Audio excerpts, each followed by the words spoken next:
You are listening to In Studio from Simply Timeless. I'm Jay Daniels. Recently, I chatted with the multi-Grammy award-winning pianist and vocalist Eliane Elias.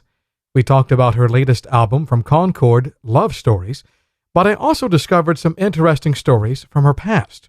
In fact, Eliane was primarily an instrumentalist at the piano for many years before performing publicly as a vocalist. You'll also hear some of the experiences that Eliane had with her friend and composer, Antônio Carlos Jobim. Here to share her story is Eliane Elias. So I grew up in São Paulo. Is a city full of hardworking people. It's really, I think, it's the heart of Brazil, and it's where lots of things originate from there. We have great restaurants. We have lots of great museums, great music, nightlife. I mean, you mention it, and we have it. It's like it's very much like New York in a certain way. So I grew up there, and was when I look back, how fortunate, how blessed, I've been, because I was born into a very musical family. My mother played classical piano, but loved jazz, had a huge collection of jazz records that she played around the house. And when I was 7 years old, I was just like my sister, who was 2 years older, than me, who started studying piano at age 7. I started studying piano, just the normal training, formal training that children have. And things soon started showing, I started showing talent to the teacher in a certain way that as a little kid, I was starting to get a little bit not so interested in going to the lesson, because I would tell my mom, when I play, the teacher, I look at the teacher and the teacher is crying. And I don't want the teacher to cry. So we had to talk to the teacher, who explained to me that every little exercise that I would play, that she would hear dozens of children play, there was something different on that sound and the way I played. There was a different sound and a beauty and something, a talent.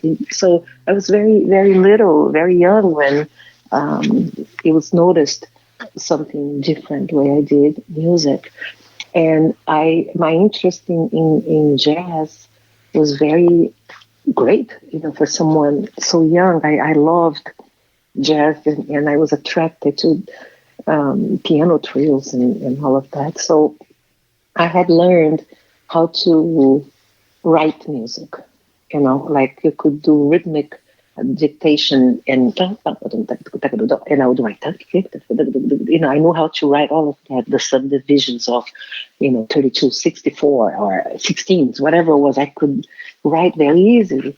But I also have been blessed with the years that anything that I heard and I hear, I would identify. So I could hear music and almost see it for the score. And which was great, and was also disturbing, because if I would be anywhere, even now, if I'm in a restaurant and music is playing, my attention goes away, because I can't help it. I hear it in a certain way, so I'm listening, and I'm not paying attention to other things. So my head goes into the music. So what happened is that everything that I was attracted to, all that music that I liked, I started transcribing.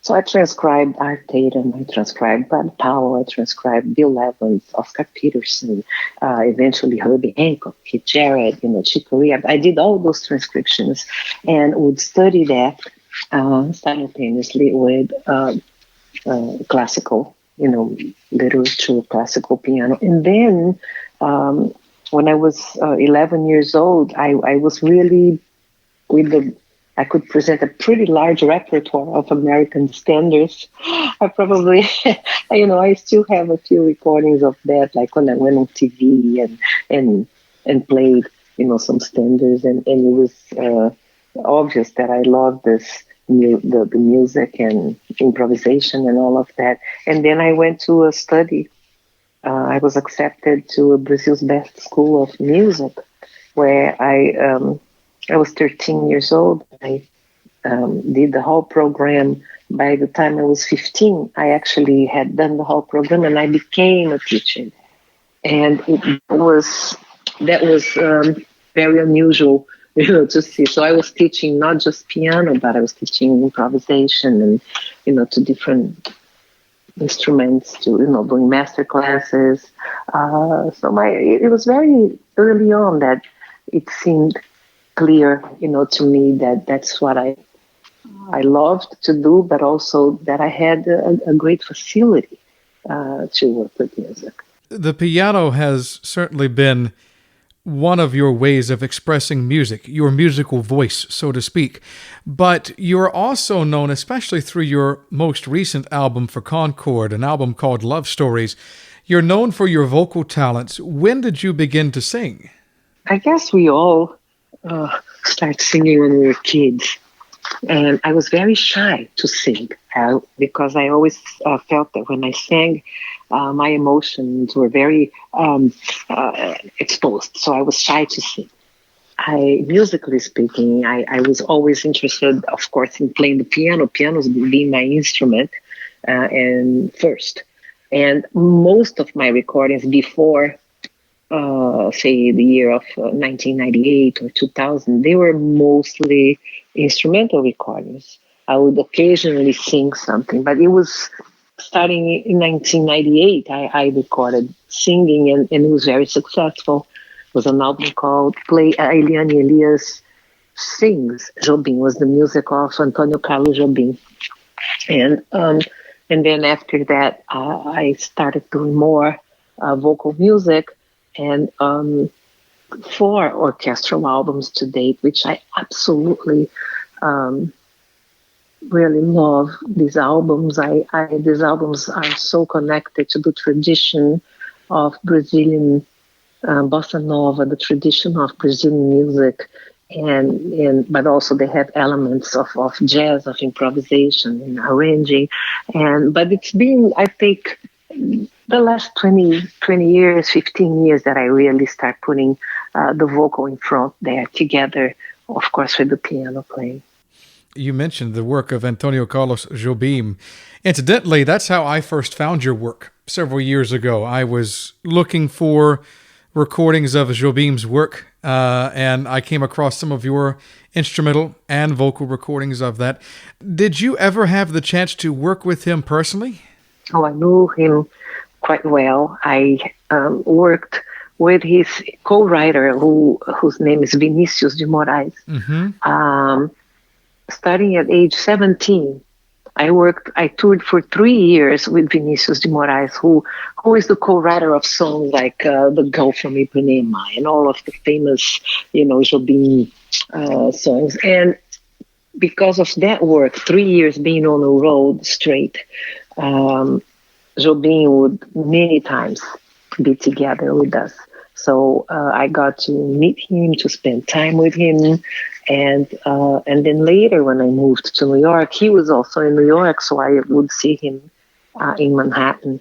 In fact, when I recorded tributes to him, those tributes were done when he was alive, and I would go to his apartment and say, hey, I'm changing this, I'm doing this, do you like this? And he would be thrilled and open his eyes wide and say, I wrote that, didn't I? Yes. Oh, yeah. He was amazing. He was great. And even at the very end of his life, I don't know if you are familiar with this, but he was going to do a recording with saxophonist Joe Henderson. And Joe Henderson was going to do an album called Double Rainbow, which was the two sides of Jobim, like the Brazilian side with Brazilian musicians, that Jobim was going to play the piano. And then the jazz side, that was Herbie Hancock and Christian McBride, American jazz musicians playing the music of Jobim. So the Double Rainbow, the two sides. And Jobim got ill and called me, and told Polygram at the time, the record company, that he wanted me to be the one who took his place and played the Brazilian side of the rainbow. And he had this expression, I know you can play all that complicated stuff, but you can also play the way, I would play a simpler way, so do it for me. And it was beautiful, it was very touching, and I did, and he passed away just a little bit after that. What an honor, though, to be able to work with him. Oh, yes. I wish that I could sing Portuguese better. In fact, I really don't, because I can barely speak English after 31 years. But I will say, briefly, I was introduced, I think, to Jobim, as many people have been, through The Girl from Ipanema, probably one of the most famous bossa nova standards out of the 60s. And when I go and I view what is almost a literal translation of the Portuguese and compare it to the English, it's almost as though it's not even the same song sometimes, even though I can appreciate the intent behind, say, a Norman Gimbel English lyric. It's certainly, it's like with many so-called translations. I don't know. This could be another interview, but I feel as though that some of the integrity of the song is almost lost because the meaning is so changed through the English writing. Yeah, the poetry. Yes, I hear what you're saying. To start with, Portuguese is such a beautiful sounding language. Our vowels are long and our consonants are very soft.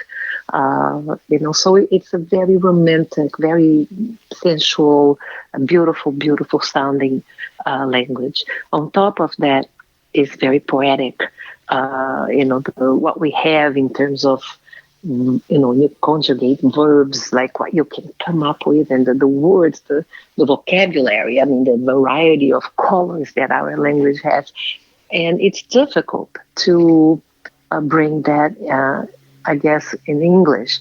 And many times I have to either to a co-producer or to my husband who co-produces with me, who plays bass, and a song goes by and I translate just the words, what it is, what the phrases are saying.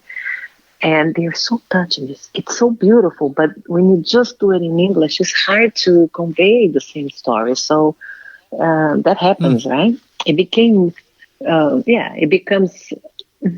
little bit less emotional at times, right? I think so. It's the same with Edith Piaf and the song La Vie en Rosa. Oh. It's not even the same story. It is a totally different lyric. Each of these lyrics that Jobim crafted, he and Vinicius de Moraes, what a partnership, and so many classics. And what I find interesting in all sorts of music, so much of it is inspired by life itself, and that's why, in a way, I like our tagline for Simply Timeless, your soundtrack for life. And I admire your many accomplishments, your accolades and awards. You've worked with so many wonderful artists, Randy Brecker, Toots Thielemans, Herbie Hancock, just to name a few. But I want to talk about a particularly recent season of your life that it truly tested who you were down to the core. It was just, I don't know exactly when it was. I hope you can help me, but it was before your most recent album, Love Stories, which came out last year in 2019. You suffered an accident which kept you nearly bedridden for weeks. In that same season, just a few months after, your father passed away. What were you feeling during that particular period, if you can put it into words? What a difficult period that was.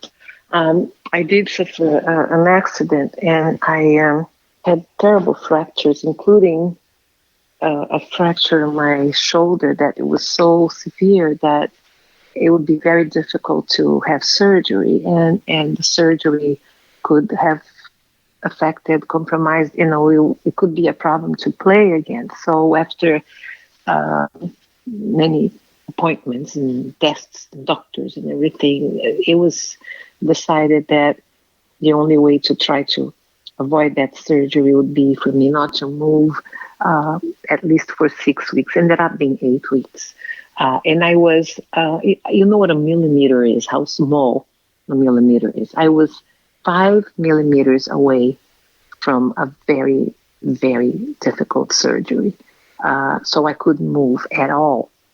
And it was so difficult. When that happened, all I had was, the feelings inside of me, the music inside of my head.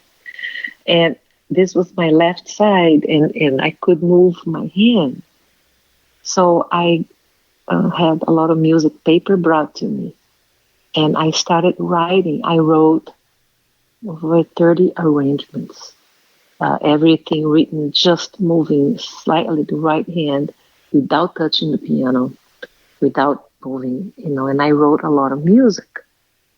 And I find this example something that now, when you fast forward to today and what we're going through, so many of us are confined, in our spaces. We can't go out. We can't do things that we like to do or that we used to do, or we cannot see the people that we love or our friends or families. And a use of the time in a positive way, in a constructive way, when we cannot do things the way we normally do, we have to be creative and find a new way to do it.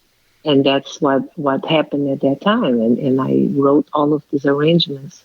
And just when I started moving again, I wanted to record, of course, and I started recording them. But then I came back to the United States and I started the touring cycle.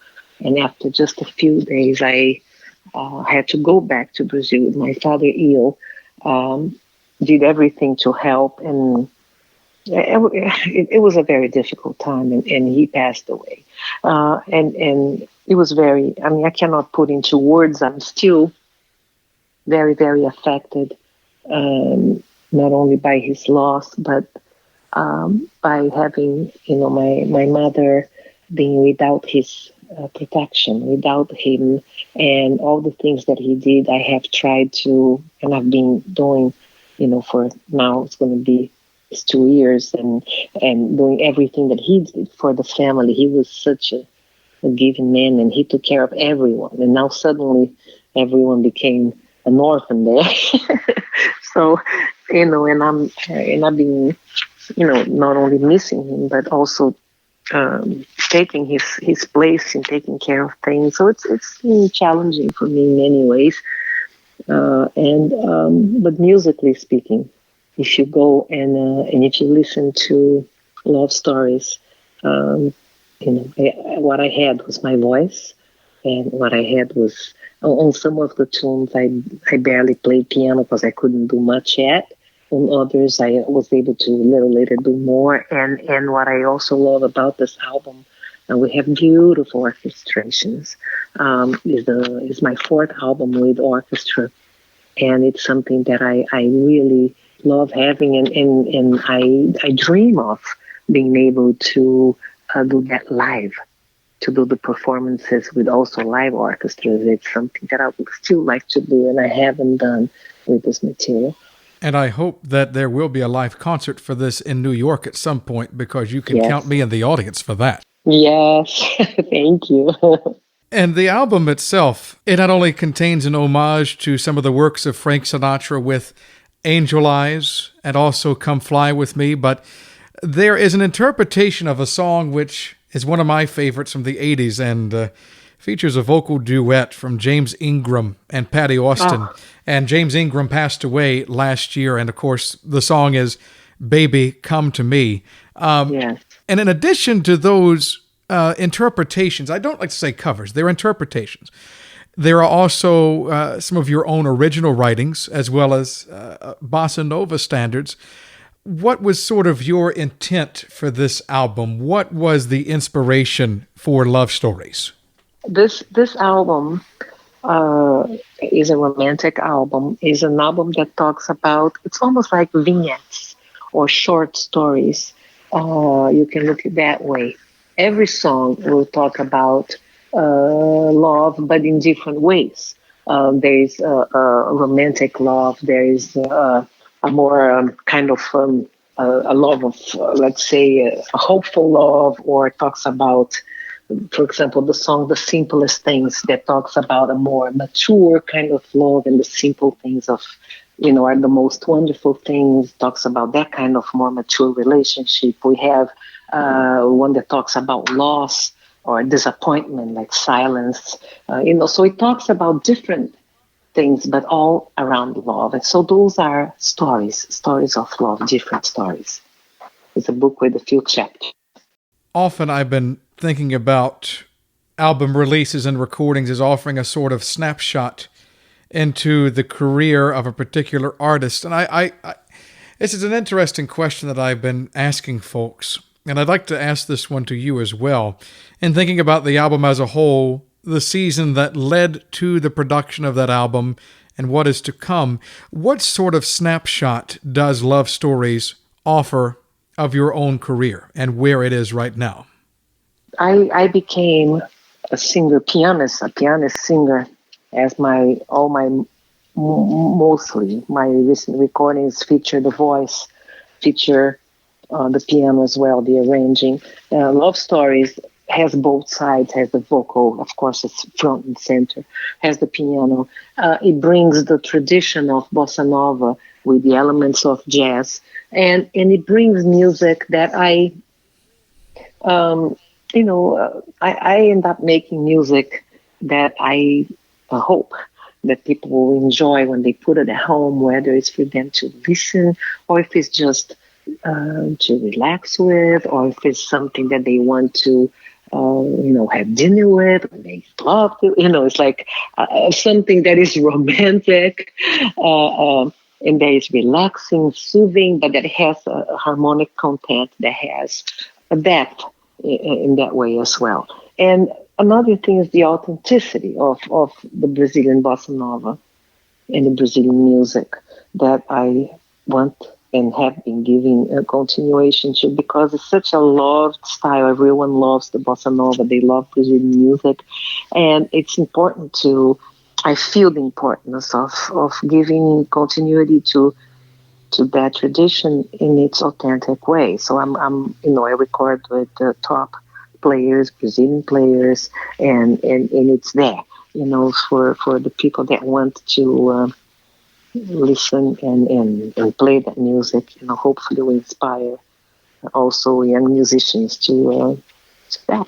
You and I were talking about a possible release for later this year, although plans may have to change just depending on where we are with COVID-19. But you were teasing this with me earlier, and I know that there's only so much that could be shared at present.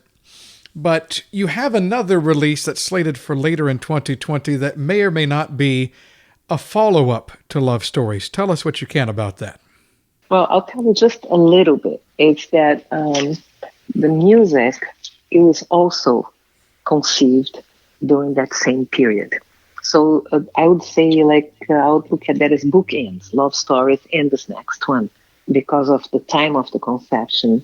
And although they're completely different, very different one from the other, but they come from the same time that I was writing those arrangements. So I just can't wait for the release date and to be able to bring that music to everyone. And I'm still waiting to see when that time will be right, knowing that we will not be doing concerts for the rest of the year. So we'll see. We eagerly await that release with bated breath.